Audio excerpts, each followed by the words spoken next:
This is a Nerd Talk.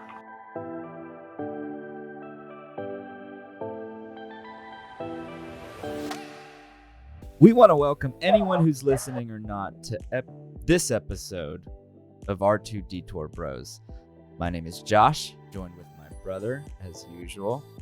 Today we've got a little bit of a detour. We're going to talk about Star Trek, and we're going to compare the both a little bit. Today we've got Mike returning with us. He was in episode 3 with us, and he's a huge Star Trek fan. Star Trek, Star Wars, anything that's like a space oddity or like a space opera, I enjoy it all. I want to believe in aliens. And Tom is a big Star Trek fan too. Yeah, I was the one who suggested this episode. Otherwise, we wouldn't have detoured too much. I figured, we've talked about enough Star Trek that we can finally live up to our name and detour a bit. Yeah. And I don't know too much about Star Trek. Not much at all. I mean, you did say earlier in the show you were watching it. I used to. Yeah, that's true. I mean, I used to watch it. It was on a lot at our grandma's house. I think everyone's grandma has anybody who's a Star Trek fan has a grandmother who was a Star Trek fan. I think that's where it was. My grandpa and uncle were very much into it. And I think my grandma actually did not like Star Trek, and she did like the new movies though, or at least the first one. I've not talked to her about it. I mean, yeah.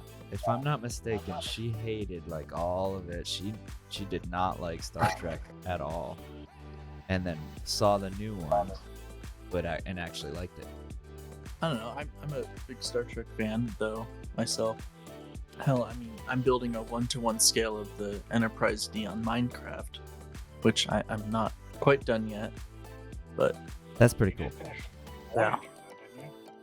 I'm trying to build Voyager, but it's curvier, The Enterprise is kind of cut and dry. Voyager has a lot of stuff that melds together, and it's a lot harder to make a thing of. Is the Voyager a ship? Yes. Oh, that's, okay. As we were talking earlier, how you remembered the Borg girl. Yes. That was from Voyager. 7 of 9. I remember her. Yeah. Yeah, 7 of 9. Childhood crush right there. Yeah, that's what I told Tom. I think I don't remember much of that show, but I remember being attracted to her. How could you not be though? Oh, Jerry Ryan. Oh, she still does. Yeah, she does. She came back for Picard too. You guys want to start with a little bit of the history? You got that? Yeah, I got. So, I figured we can kick things off talking about Star Trek, kind of give a backstory about it, because not a lot of people know Star Trek per se. It has had a huge cultural impact on everything that you talk about today. Like, even there's different things that we talk about. There's different technologies that we have that were very well inspired by Star Trek. But we'll get into that stuff later. So Star Trek, it started in 1966 as a TV show created by Gene Roddenberry. It only ran for 3 years, and the original trilogy is still one of the most talked about. You recognize everyone from it. Like you see a Captain Kirk, or the red shirt dies. Those are very still talked about things. So it started then, there's huge cultural impacts from Star Trek itself. You skipped over a big history of Star Trek though. What is it? Lucille Ball bought the rights to Star Trek after it got canceled after the first season. Yeah. So she's like the godmother of science fiction, modern science fiction. Is what she's considered now. Lucille Ball, Star Trek got canceled, and then she bought it and kept the franchise going for a couple more seasons. Yeah, there's huge cultural impact that I want to talk about later on right now. But later on right now. later on. But right now, we're gonna keep talking about some history and like in world history, like real world history, and then kind of like the history of the series. So yeah, and then it started in the '60s. They released a couple movies. I believe it was Wrath of Khan in the motion picture, and then realized that the fandom was still there even though they got canceled and stuff like that. So then they started talking about releasing another show, which would be the Next Generation. They were going to continue with the old cast, but they were busy making the movies. So then they created a new cast with Patrick Stewart, Jonathan Frakes, LeVar Burton, Michael Dorn, Keats McFadden, yeah, like Brent Spiner, Will Wheaton, Spinner. Yeah, like all these are very well known characters now, and I believe this is what started Patrick Stewart's like film acting career. Like before that he was a like stage actor. And then he went on and now he's in the X-Men and all that stuff, and that's where we all know him more as. But He'll always be Captain Picard before he's Professor Xavier to me. yeah, but I'm saying my generation. Here we go again with my generation. Josh and I were talking about that earlier.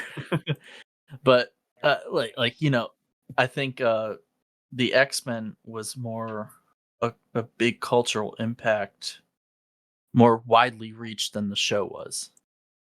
I don't think. I feel like more people are going to recognize him as Professor Xavier than they would as Jean-Luc Picard. I don't know, because you look at the Next Generation and it had a It's gloriously long run, and then whatever they'd made, how many movies up until like 2005, 2006? 4, I believe. I With believe it was 4. it was First Contact, Hold on, I'm pulling it up. or Generations, First Contact, Generations, First Contact, Insurrection, and Nemesis. Nemesis. I forgot about Insurrection too. Yeah. But I mean, they made those movies throughout the 2000s, and then Yeah. what, 2019 he comes back for his own show. I think. Yeah, but I don't think, because the Star Wars was more culturally relevant at the time than Star Trek was. Star Trek's viewed as more like a nerd thing. Now Star Wars is like becoming this cool fad thing. Like everyone likes Star Wars now. But I still I don't think Star Trek's getting the love it needs. I think they've run out of original ideas, or I think they've run. How do I word this?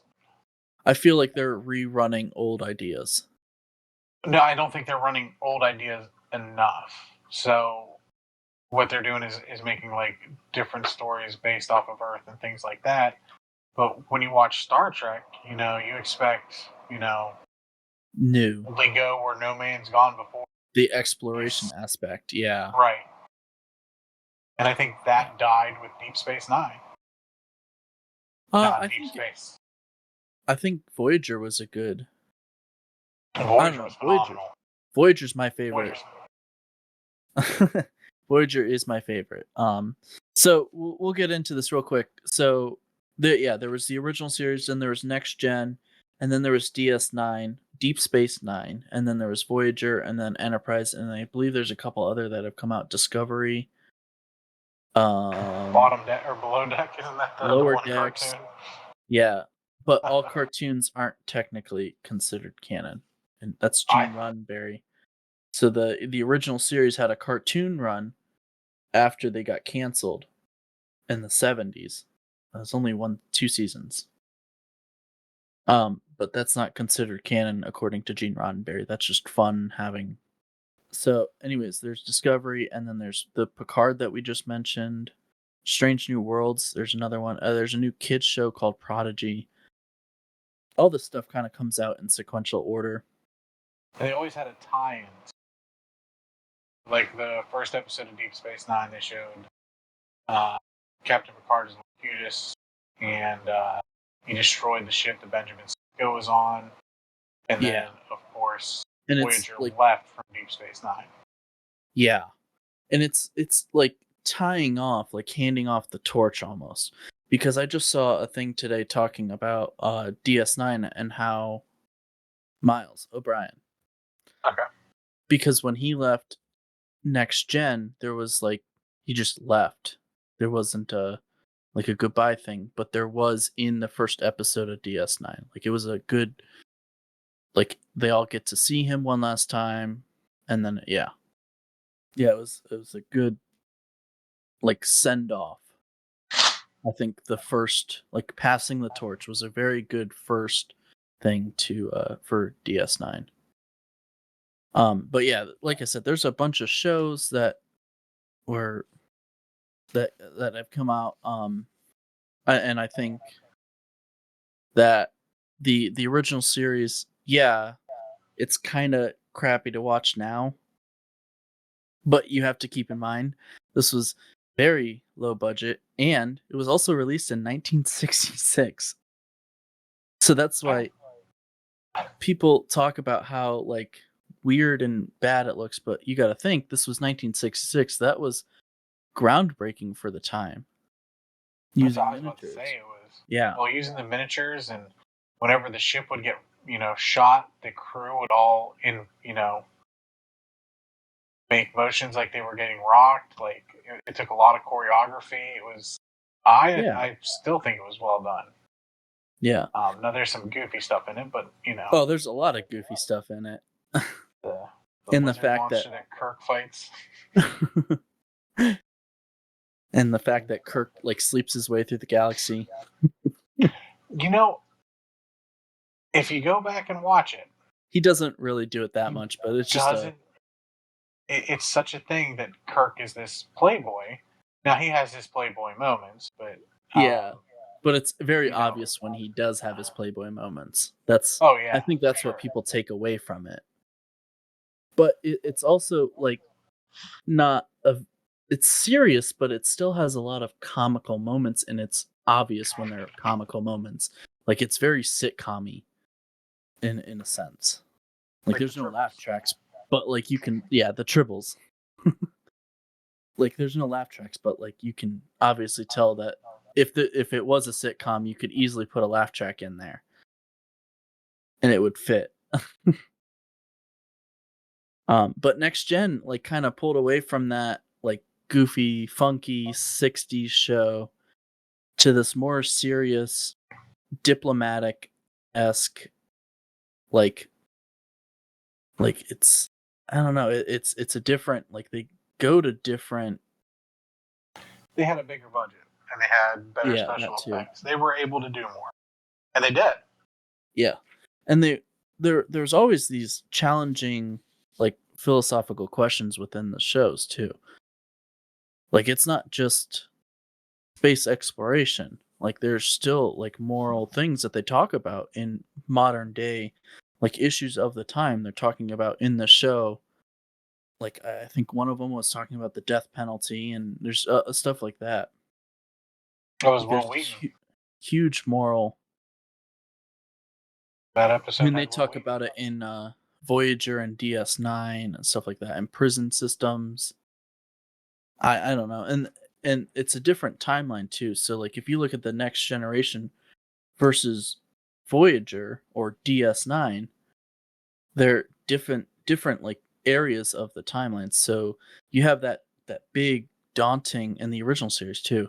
You have the Next Generation, which they're about peace in the moment. Like they're not trying to.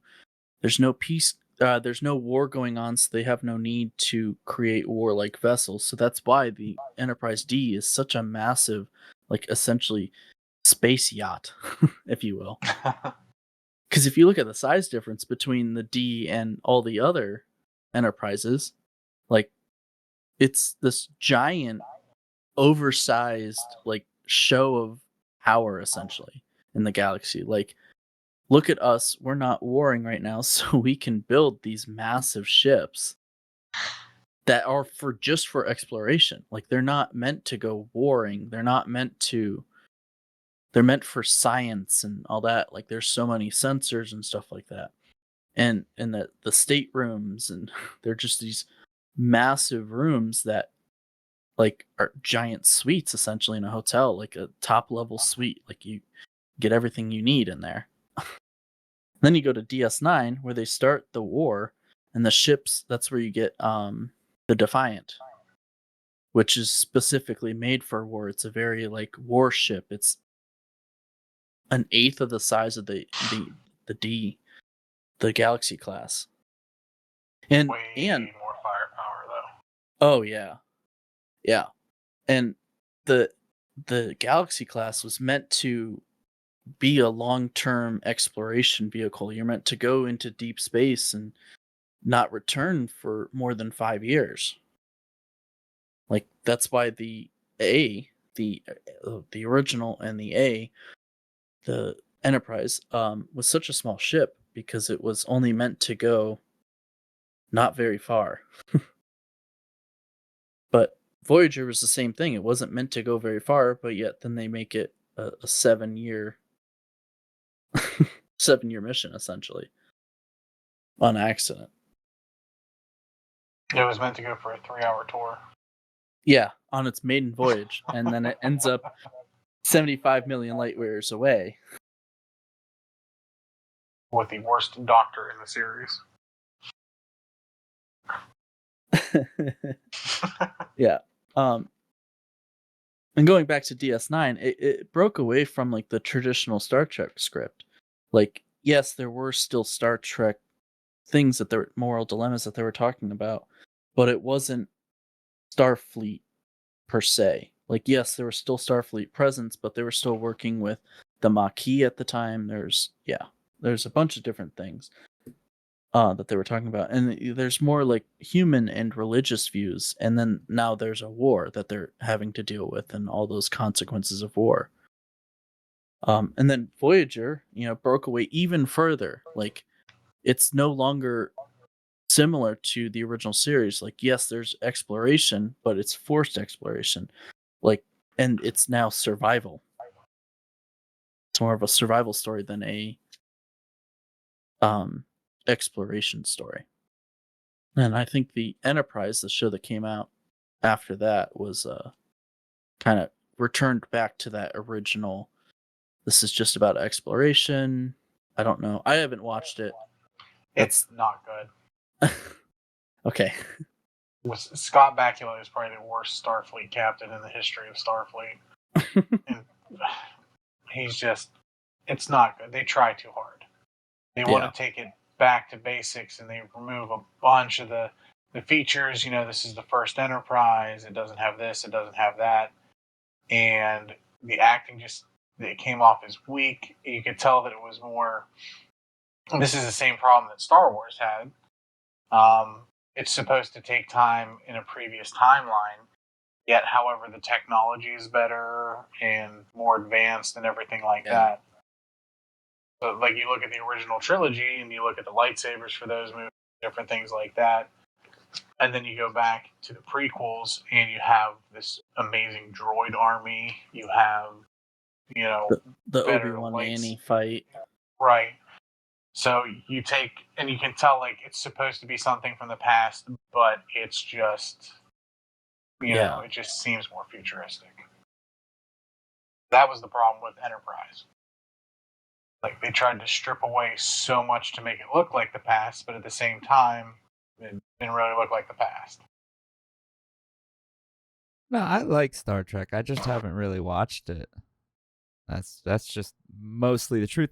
I watched it mostly when I was a kid, and then like young kid before you were born.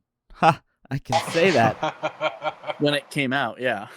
Yeah, and then that was about it. I was very into it then. I don't remember much, but I remember being into the stories, really liking it. I was watching it with Dad.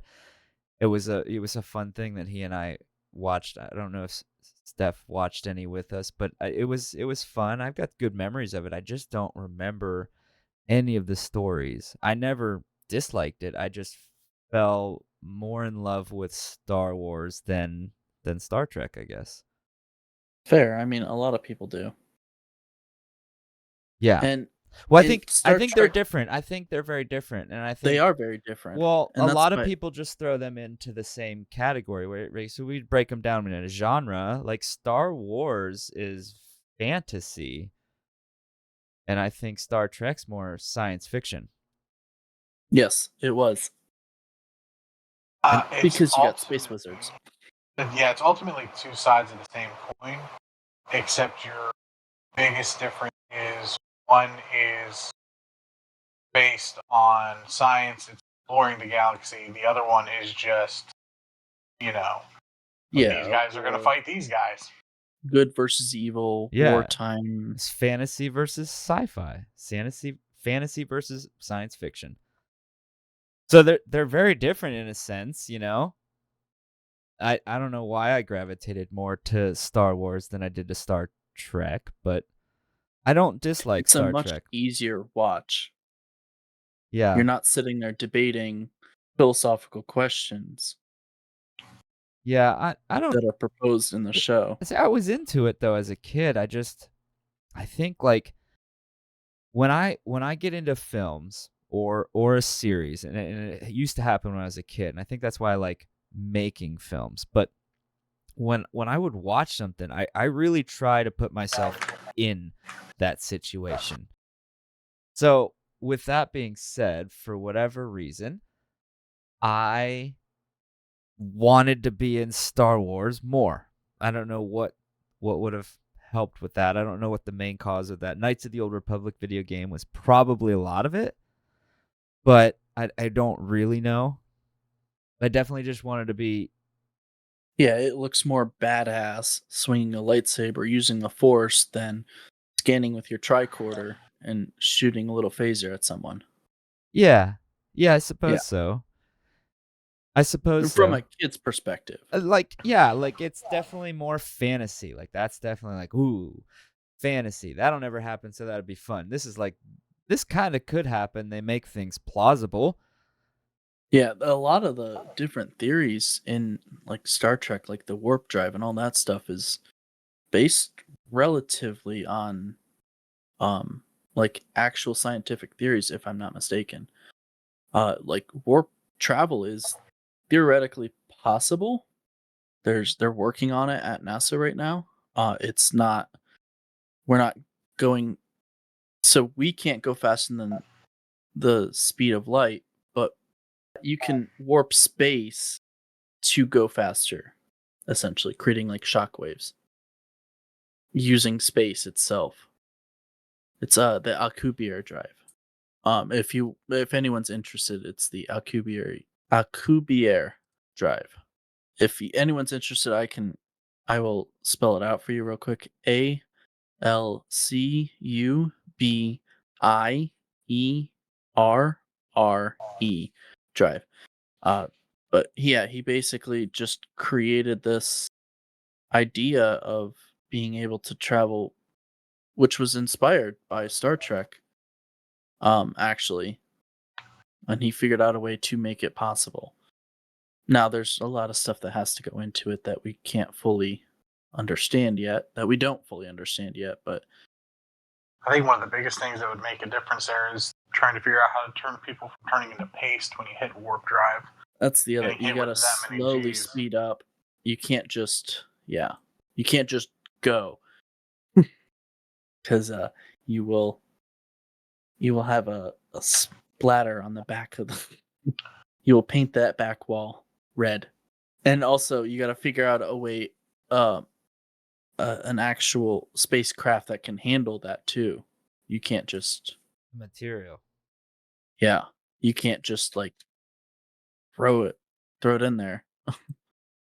We don't have whatever Captain America's shield's made out of. Vibranium, Isn't it which is antimadium, into whatever adamantium. adamantium? Thank you. So That was the biggest close. difference, the biggest difference between adamantium and vibranium. This is the nerd talk. We're already nerdy, so let's get even nerdier. The difference between adamantium and vibranium is meant to absorb energy, so it would actually make a better ship to handle light speed than adamantium would. adamantium is a very heavy metal. It's also a very toxic metal. Both are essentially indestructible, except for adamantium. If you heat it up too much, it can break very easily, but it's also very poisonous, which is why Wolverine's healing factor is the way it is, and actually continually hurts him because his body is getting adamantium poisoning, which is why he dies in Man Logan, but he loses his healing power over time.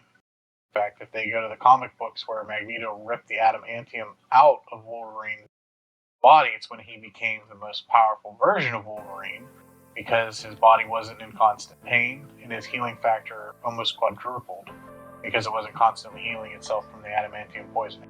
Wow. So I think we can jump into Star Trek versus Star Wars. We're going to quickly talk about the cultural impacts. So I'm going to start off real quick with some Star Trek cultural impacts that I was talking about, like kind of referencing earlier, that I didn't want to talk about then because I would ruin this whole segment that I had written. So very quickly, there was the NASA has been naming different asteroids and spacecraft after the TV show. You had the Space Shuttle Enterprise, one of the biggest, longest running space shuttles out there.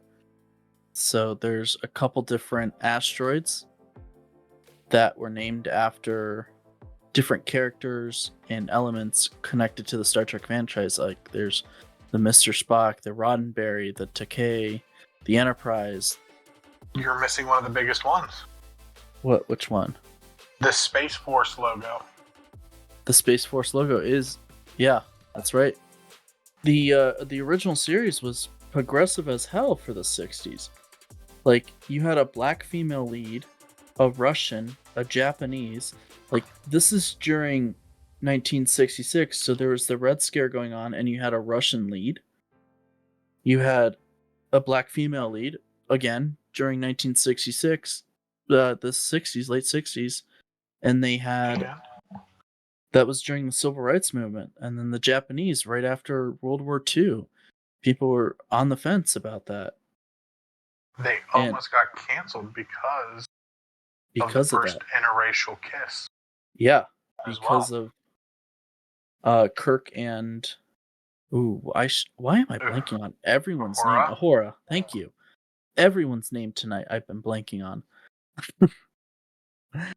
Yeah, they almost got canceled over that. Yeah, that one was one that really upset a lot of people. Yeah, there was an NC or NAACP dinner party that Nichelle Nichols was attending, Ahura. She was told a big fan was waiting to meet her, and here's the quote, and that she said, "I thought it was a Trekkie, and so I said sure, and I looked across the room, and there was Dr. Martin Luther King walking towards me with this big grin on his face. He reached out to me and said, 'Yes, Miss Nichols, I am your greatest fan.' He said that Star Trek was the only show that he and his wife, Coretta, could allow their children to stay up and watch." She did a lot for not only women and people of color in the 1960s. Well, they even poked a bit of fun too at the Red Scare. Oh yeah, the Red Scare. It's in A Journey Home, where they're trying to save the whales. There's Chekhov, and he's asking everybody where the nuclear. Oh yeah, that's right. And and he has that very thick Russian accent. That was that took place in the 80s. But yeah, so that still was the Red Scare-ish at the time. They were never afraid. They towed the line. They drew the line in the sand, and they always took one step further. It was one of the best things about the show is they always pushed the boundaries, but they didn't push too far. They knew exactly where they could go and say, "Hey, this is the way." Now I'm quoting Star Wars. But there's a bunch of technologies too that came out, like flip phones that came from the original the original series when they had their communicators. That's how they communicated. FaceTime, that's a big technology that was inspired by Star Trek. Touchscreens, there's another one. I mean, I'm sure there's plenty. I just didn't put a lot of time into thinking. This is just what I thought of off the top of my head. I think video chat was more inspired by Pee Wee's Playhouse. Shrek, though. But yeah, and then there's the obviously different parodies and movies that came about it. So there was Galaxy Quest that came out in 1999, I believe. I could be mistaken. Hold on. I think that is 99. Yes, it was 1999 Galaxy Quest. And then there was Inspired, the the creator of Firefly and Serenity. I love those. Yeah, Battlestar Galactica. yeah. It brought a whole new wave of just movies that have been inspired by it. And then now Seth MacFarlane has his own show going on, The Orville. It's obviously a comedy because it's Seth MacFarlane. He doesn't really do a lot of serious things. It's got 3 seasons and they're coming out with a 4th now soon. They just got the green light for it, but yeah, there's just a bunch of stuff that I think Star Trek is still talked about today. Like whether you think about it or not. Like the Spock hand and all that stuff. Like people recognize that. The Spock hand is the Vulcan salute. The Vulcan salute, I know. I was just saying the Spock hand for layman's terms for the common people. I think the people listening to this are going to be more upset that you said the Spock hand. I don't know. Would you have gotten that, Josh, if I would have said the Vulcan salute versus the Spock hand? No, Spock hand helped. Yes, exactly. All right, fair. I don't know. I think that Star Trek had a lot more cultural impact on the film industry and stuff like that than in technology than Star Wars has. Star Wars kind of revolutionized the way film worked. If I'm not mistaken, since the 50s, a lot of the technology had not changed in the film industry, and then they were one of the biggest pushes towards CGI, computer-generated imaging, whatever it's called. CGI, we can just say that. Star Wars started that. I think Jaws was right around that time too. And that really pushed the film industry in a different direction. So kind of how you were talking about the things created from Star Trek, potentially without the innovation of Star Wars in the film industry, a CGI might not have happened. There was a few companies that were pushed in that direction because of the way they wanted to make that film. So you could look into it a little bit more and probably explain it a lot more than I can. But I would say in the film industry, what had changed from Star Wars, I mean, boomed a lot. Well, one of the biggest things I know that Star Wars changed about history and the way that films are made and produced is before Star Wars. At the beginning of every movie, they went through the credits. Star Wars was the first movie to put the credits at the end. That's cool. I did not know that. Okay. They got several legal fines over it because not necessarily the cast members, but more crew members who this was the only time their name was going to be seen were pushed to the end of the movie instead of the beginning. And Star Wars revolutionized the credits rolling at the end of the movie. Yeah, so that sounds more like a creative choice. So a film up until that point was, you were made by Hollywood, like it was big produced stuff, or as big for the times. And then I would think in the pop culture, Star Wars is probably in the lead. If we take pop culture, if the cultural impacts.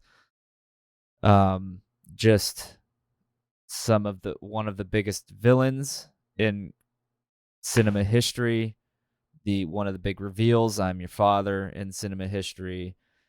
Then there's an entire day made on the slogan of the Jedi. We celebrate that every year, May 4th. I mean, you can talk about even going back to the film real quick.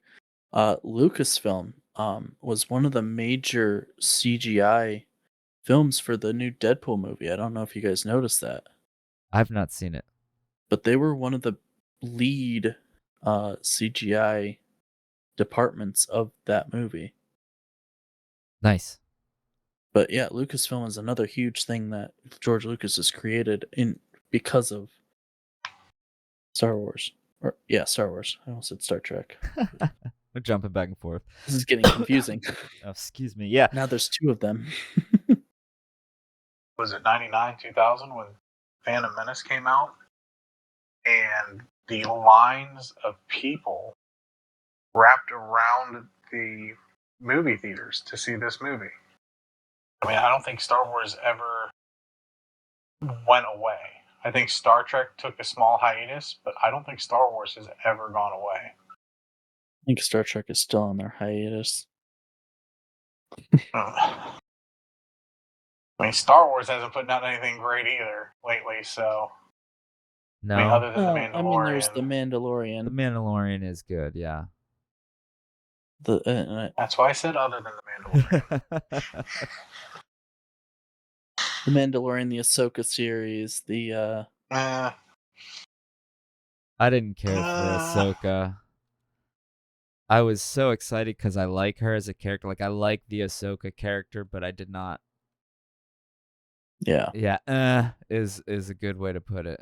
I mean, it's not terrible. No. But, yeah. It's not the Acolyte.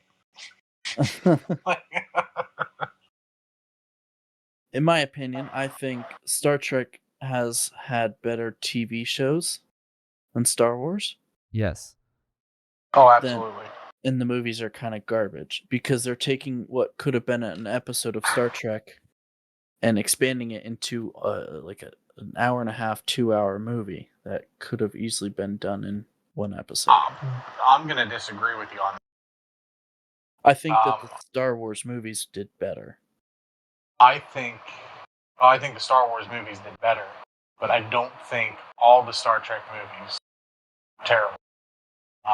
Yes, I will agree. I think First Contact's probably my favorite Star Trek movie. But if you go through the original series, 1 sucked, 2 was good, 3 was good, 5 meh, and 6 was Generations. Yeah. So if you go to the original series, yeah, every other movie was pretty bad. Yeah. But the Next Generation movies were phenomenal, I thought. Yeah. I was a fan of all of them. Yeah, I was a fan of them. I just think that the plot of the movie was like very similar to the plot of a show, an episode, and you could have made it an episode of a show and continued it. You dogging on the writing? Cut out. You're not wrong there. Yeah, a lot of them. I'm not, but I mean, they're still really good. I still enjoy watching them though. Like, I'm not discrediting them.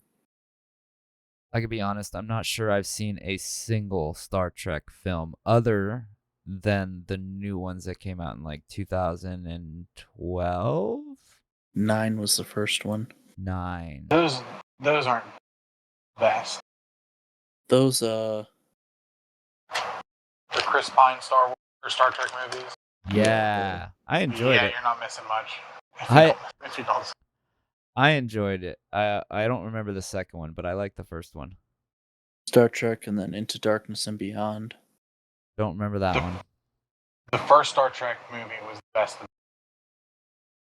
Into Darkness, the only reason it had any type of behind it and was any good because Benedict Cumberbatch was an amazing Khan. Yes. And the third one was just hot garbage. Oh, they made 3? Okay, I've Yeah, only it's seen the first one, I think. Watch the second one just for Benedict Cumberbatch. The third one you can just skip entirely. Well, I like the first one, so at least I saw that one. I enjoyed it. I thought they did well. They did a good job. Did well and did it. Whatever. They did a good job. 2009. Wow. Yeah, that's when the first one came out. I know. Thomas was still in high school. No. Before high school. I was in like 4th grade.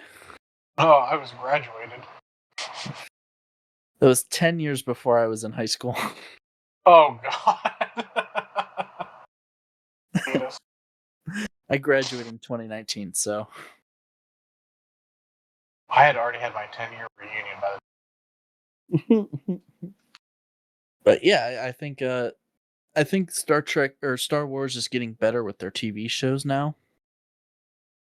Because somewhat. Well, they sure 'Cause you are look back- trying. You look at the Clone Wars, that was phenomenal, but that wasn't Disney. That was a cartoon show, too. Are you counting cartoons? Yeah, I mean the cartoons. Yeah, I mean shows in general, because the cartoons are considered canon in Star Trek, but the cartoons aren't, or are considered canon in Star Wars, but not in Star Trek. So that Lower Decks is technically not canon. I think Lower Decks is canon. I think that's the only one that is. Well, there's only been 2 cartoon shows. There's Lower Deck and then the animated series. I think Star Trek has a much better tech than Star Wars. In a way. I think Star Definitely with, Trek's tech is more advanced than Star Wars tech. Yes, I'll say that. Like with the transporters and stuff like that. Transporters, the replicators, the warp drive, Well, they have the holodecks, they have you warp know. speed and It's not warp speed, it's not warp, light speed travel. Hyperspace. They travel along along hyperspace activate tunnels. the hyperdrive. Yeah, hyperdrive. And they travel along tunnels. They don't travel. It's not going from point A to point B. Like in Star Trek, they're actually traveling through space. In Star Wars, they're traveling through hyperspace lanes. Yeah, I think Star Trek is better at tech. I didn't even think about like the replicators or the holodeck. Just that's your virtual reality that everybody's living in nowadays. Yeah, but better. Yeah, you were talking about things that Star Trek inspired. You can't tell me that these VR headsets were inspired by holodeck. Yeah, 100%. They had to have been. I mean, Because and that is, man, and the replicators too. I remember the replicators from the original series. And I loved how they showed them evolve through the series. They used to just, Earl Grey hot. yeah, but in the old days it would just give you this like blue looking Play-Doh block. And it was like, oh yeah, that tastes like that. Yeah.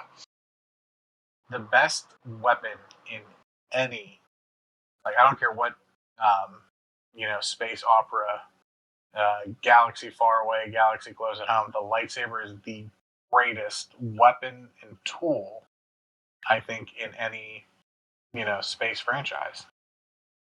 You have a weapon that can deflect energy. You have a weapon that can literally cut through anything. And I mean, you've seen it, they do it on several occasions. Except where- Beskar. um, Mandalorian armor. right, You can't cut through that. Mandalorian armor. Right, but Mandalorian armor is so rare to come by. And heat absorbent, which is why you can't cut through it. Technology-wise, Star Trek is better than Star Wars. Weaponry-wise, I think the blasters and the lightsabers are more effective weapons. Then a phaser? Yeah. Phasers. Yes, I agree. Oh, that even sounds that you mean. I guess I don't think anybody has to have seen any of those. The words there, lightsaber and blaster versus a phaser. Second best weapon in space is the batleth, which It depends on you make a batleth out of like a Beskar. lightsaber. Ooh, You make a Now- batleth out of Beskar. You can go up against anyone. That or is a cool life, weapon. life-sustaining technology. Star Wars hands down, or Star Trek hands down.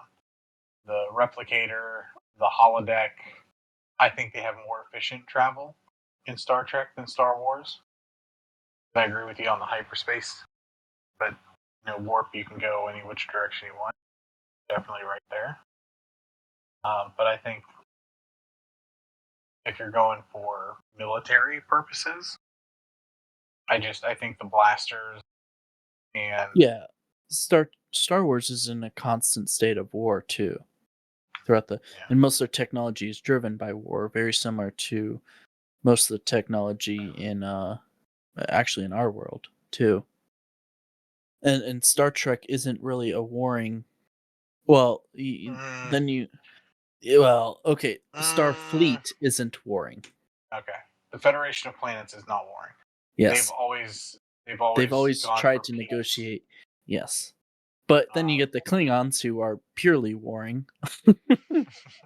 Listen, the Klingons are probably the second best race in Star Trek, if not the best race. I do have a deep love for the Cardassians, but that doesn't help my point because they're also a Cardassian warring spy. faction. They are a warring faction as well.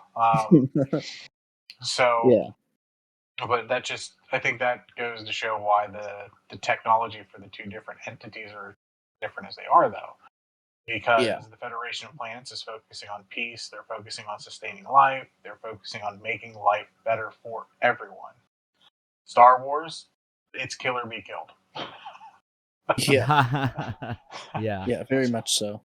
And there's not like a union per se either. Well, there's the Galactic Republic, there's the Kinda. Empire, but it's not. Then they become the Empire, so Yeah. Then the Federation, then they become the Republic again, and then the First Order blows them all the hell up. So, Yeah. if I had to live in one universe, as cool as it would be to be a Jedi, I'm living in Star Trek. There's a lot less opportunity for me to just, die. Randomly have your planet explode. Oh yeah. Like those poor people on Alderaan, they're just like waking up, getting their morning coffee, and they're like, "Huh, sun's a little bright and green today." Is it getting closer? So planets don't explode in Star Trek? They do, but for very natural rarely. causes typically. It's not by It's like Man. a dying star. Yeah, it's a lot rarer for a planet to just randomly blow up. And again, the Federation of Planets is always there trying to, help save what civilization they can. But that's, in the way of this dying star. Meanwhile, Peter Cushing just has a murder boner and wants to try out the Death Star. Oh God. You may fire when ready. Dantooine's much too small. What is it? Dantooine is much too remote for a good demonstration. That's why he blows up all I think you said proper demonstration, but yeah. Right. So it's not like we know it. It's not like we know it works and we're going to use it. Like, no, we want people to see this happen. And then the Starkiller base blows up a whole system. Yeah, it's like 5 planets. So we've detoured a bit for this episode, talking a lot of bit about Star Trek, maybe a little Star Wars in there as well. Had some good, history of each series, cultural impacts, and it was also great having Mike back on with us. Thanks for stopping by. Thanks for Always being a pleasure. a fellow Star Trek nerd.